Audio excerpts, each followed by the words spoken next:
J ಪಿದು ಬೆಳಗ್ಗೆ ನೆನ್ನೆ ಮೊನ್ನೆ ಪತ್ರಿಕೆಗಳು ಗಮನಿಸಿದ್ದೇನೆ ಬ್ರದರ್.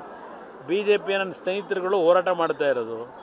ಆದರೆ ಇಷ್ಟೆಲ್ಲ ರಾದಾಂತಗಳು ಈಗ ಪ್ರಾರಂಭ ಆಗಿರೋದಕ್ಕೆ ವಿರೋಧ ಪಕ್ಷಗಳಿಗಿಂತ ಹೆಚ್ಚಾಗಿ ನನಗಿರ್ತಕ್ಕಂಥ ಮಾಹಿತಿ, ಈ ಮುಖ್ಯಮಂತ್ರಿಯ ಪೈಪೋಟಿ ಇದೆಯಲ್ಲ, ಈಗ ಮುಖ್ಯಮಂತ್ರಿ ಆಗಬೇಕು ಉಪಮುಖ್ಯಮಂತ್ರಿ ಆಗಬೇಕು ಅಂತೇಳಿ, ಆ ಹಿನ್ನೆಲೆಯಲ್ಲಿ ಮುಖ್ಯಮಂತ್ರಿಯ ಕುರ್ಚಿಗೆ ಆಸೆಪಟ್ಟು ಪಾಪ ಟವಲ್ ಹಾಸ್ಕೊಂಡು ಕೂತವರಲ್ಲ, ಅವರಿಂದ ಇದೆಲ್ಲ ಇವತ್ತು ಎಕ್ಸ್ಪೋಸ್ ಆಗ್ತಾ ಇದೆ ಅನ್ನೋದು ಒಂದು ಸುದ್ದಿ ಇದೆಯಪ್ಪ.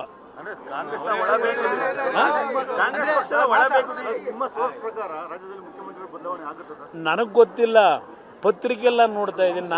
ನನಗೆ ರಾಜ್ಯದ ರಾಜಕಾರಣದ ಆಸಕ್ತಿಗಿಂತ ಹೆಚ್ಚಾಗಿ ಈಗ ಏನು ನನಗೆ ಕೇಂದ್ರದಲ್ಲಿ ಪ್ರಧಾನಮಂತ್ರಿಗಳು 2 ಜವಾಬ್ದಾರಿಯುತವಾದ ಇಲಾಖೆ ಕೊಟ್ಟಿದ್ದಾರೆ, ಅದರ ಕಡೆ ನನ್ನ ಗಮನ ಇದೆ.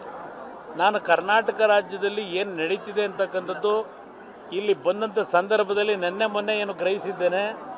ಇಲ್ಲಿ ಆ ಮುಖ್ಯಮಂತ್ರಿಯ ಸ್ಥಾನಕ್ಕೆ ಪೈಪೋಟಿ ನೀವು ಪ್ರತಿನಿತ್ಯ ಬರಿತಾ ಇದ್ದೀರಿ, ನಂದಲ್ಲ ಇದು.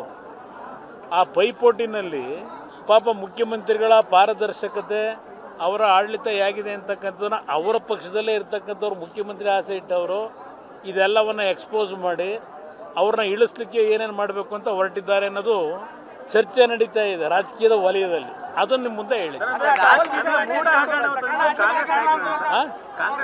ನಿಮ್ಗೆ ಇನ್ನೂ ಸಂಶಯ, ನನಗಿಂತ ಹೆಚ್ಚಾಗಿ ನಿಮಗೆ ಗೊತ್ತಿದೆ ಈ ಮೂಢ ಹಗರಣದ ಬಗ್ಗೆ. ಇಷ್ಟೆಲ್ಲ ಹೊರಗಡೆ ಈಗ ಬರಬೇಕಾದ್ರೆ ಏನು ಪಾಪ ಅಲ್ಲಿರ್ತಕ್ಕಂಥವ್ರು ಈಗ ಸ್ಥಾನಮಾನಗಳ ಬಗ್ಗೆ ಪೈಪೋಟಿ ನಡೀತಿದೆಯಲ್ಲ, ಆ ಜಾಗಕ್ಕೆ ಹೋಗಬೇಕು ಅಂತೇಳಿ ಅವರುಗಳಿಂದ ಇದೆಲ್ಲ ಹೊರಗಡೆ ಎಕ್ಸ್ಪೋಸ್ ಆಗಿರೋದು. ಇಷ್ಟು ದಿವಸ ಆಗದಿರೋದು ಈಗ ಯಾಕೆ ಬಂತು? ಈಗ ಸಿ ಡಿ ಮ್ಯಾನುಫ್ಯಾಕ್ಚರ್ದು ಮುಗೀತು ಕತೆ. ಈಗ ಮೂಡಾದ ಕಾರ್ಯಕ್ರಮಗಳು ಪ್ರಾರಂಭ ಆಗಿದೆ.